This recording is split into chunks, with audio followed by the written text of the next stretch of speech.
Hola amigos, ¿qué tal? Stuart here from Spain Speaks with the Spain News Update. We'll take a look at some of the main stories that have caught my attention in the press here in Spain today, and we'll also take a look at some comments that have been left on the channel in recent times by viewers. Before I begin, a huge thanks to all of the people that have supported the channel in recent times, whether it's by buying me a coffee, whether it's through the super thanks option on YouTube, longer term supporters on Patreon, channel members of this YouTube channel. Thank you very much for that support. Now, straight into the news. And anyone living in Spain or anybody who has visited Spain this summer will know that it has been a very, very hot summer indeed. And unfortunately for some, it's also been a deadly summer. As we can read here, Spain records its deadliest August for heat-related deaths, 2,170 lives lost. Spain has suffered its deadliest August on record for heat-related mortality,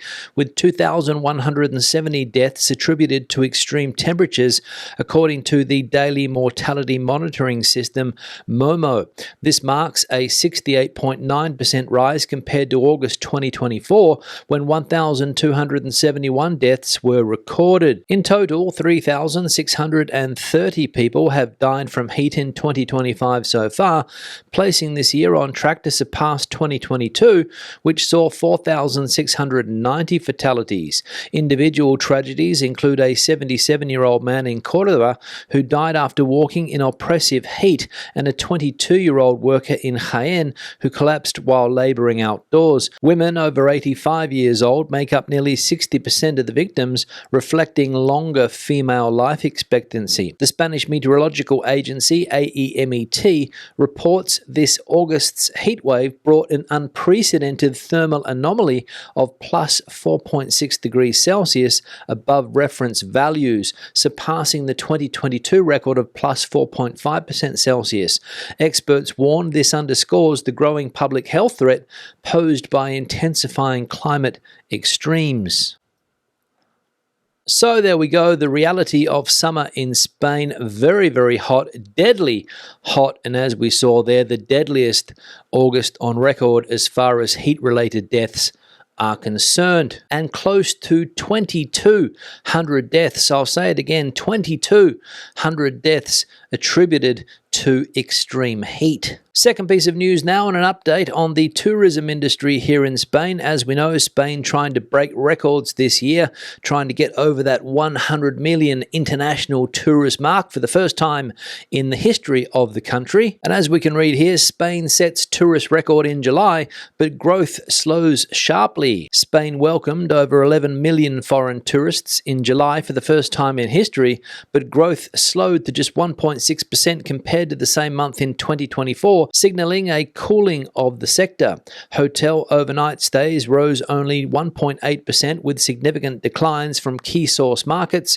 Germany fell 4.8%, France 3.1%, and the UK, Spain's largest market with a 21% share, stagnated with a meager 0.7% rise. From January to July, Spain received 55.5 million visitors, up 4.1% year on year, but momentum has weakened in the past 3 months, masking stronger gains earlier in the year. Industry experts point to rising Spanish prices compared to cheaper Mediterranean and Adriatic destinations like Turkey, Tunisia, Morocco, Croatia, and Albania. Turkey, in particular, has surged to global tourism's top 5 despite its domestic hyperinflation, receiving 6.6 million visitors in July, posing fresh competition to Spain's record figures. So records being set as far as tourism is concerned here in Spain in the first 6 months anyway, but tourist arrivals, as we saw there, started to slow down as the summer began. And some of the key markets for visitors to Spain, for example, Germany, France, and the UK, stagnating. So we'll see if numbers start to pick up again in the autumn months, given that the weather will be a little bit cooler.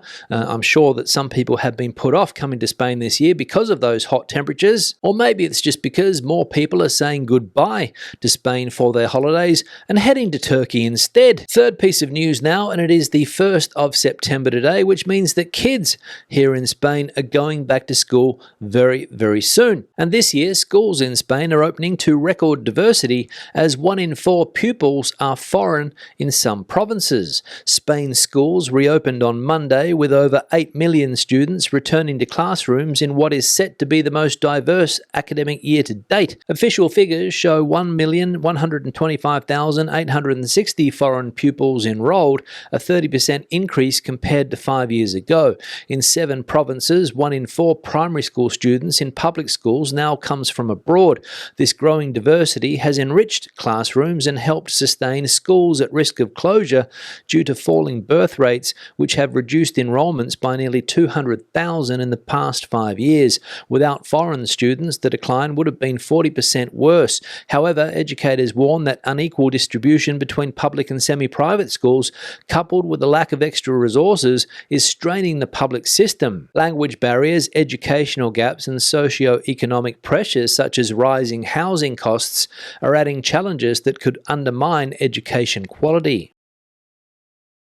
So there we go, and immigration here in Spain, which as we know is one of the current motors of the Spanish economy, on display for all to see there in that article with those education statistics. 1 in 4 students at schools in Spain in some provinces are foreign born. So the demographics of this country changing very, very quickly indeed. And the fourth and final piece of news now on the topic of squatting here in Spain, this time in the city of Torrevieja in Alicante, making headlines today. And as we can read here, violence and fear as Okupas, or squatters as they are known in Spanish, terrorize Torrevieja neighborhood.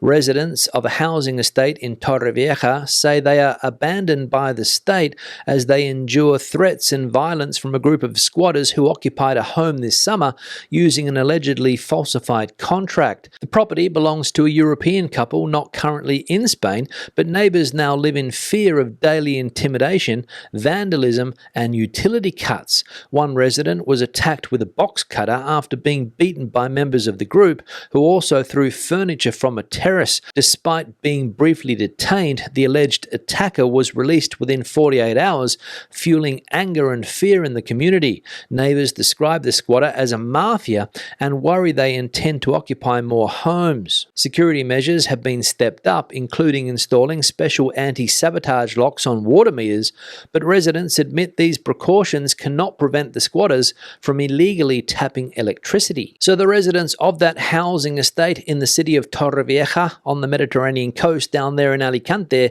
living in fear because of those violent squatters, or Okupas as they are called in Spanish. And the owners of that property, who are said to be a European couple currently not in Spain, are going to be in for a nasty shock when they return to their villa in that town. Now let's have a look at some comments that have been left on the channel in recent times by viewers. One here from Adrian: I will be in Madrid when the AFL Grand Final will be on. Is there anywhere to watch it live?